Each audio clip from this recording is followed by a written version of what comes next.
আমি জানো, আমার মাম্মাম যবে থেকে কথা বলতে শিখেছে, আমি আমার মাম্মামকে একটা কথা সব সময় শেখাই যে মা, তুমি সব সময় এত সুন্দর জীবনের জন্য ঠাকুরকে ধন্যবাদ জানাবে। আমরা সব সময় বলি আমরা এটা করেছি, আমরা এটা কিনেছি, আমরা ঠাকুরকে এটা দিয়েছি, ঠাকুরের জন্য এইটা করেছি, কিন্তু এই কথাগুলো কি ঠিক বলো? কথাগুলো কিন্তু একদমই ভুল। ঈশ্বর চেয়েছে বলেই কিন্তু আমরা কিছু করতে পেরেছি। ঈশ্বর আমাদের দিয়ে যেটা করিয়েছে সেটাই কিন্তু আমরা সবসময় করি। এর বেশি কিন্তু আমাদের কারোর কোনো কিছুর ক্ষমতা নেই। ঈশ্বর যতটুকু আমাদের দিয়ে করাবেন আমরা ঠিক ততটুকুই করতে পারবো, এর বেশি আমরা কিছুই করতে পারবো না। সেদিন গেছিলাম রাধা গোবিন্দর মন্দিরে। রাধা গোবিন্দ আর আমাদের বাড়ির ছোট্ট সোনাগপুর জন্য 3 জনের জন্য 3টে সোনার টিপ আনা হয়েছিল।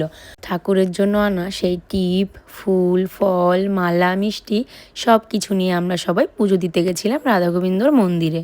আমার মামাম কিন্তু ঠাকুরকে খুব ভালোবাসে। রোজ ঘুম থেকে উঠে ঠাকুরকে প্রণাম করবে, স্নান করে এসে ঠাকুরকে ফুল দিয়ে প্রণাম করবে, গপু দাদার সাথে খেলা করবে।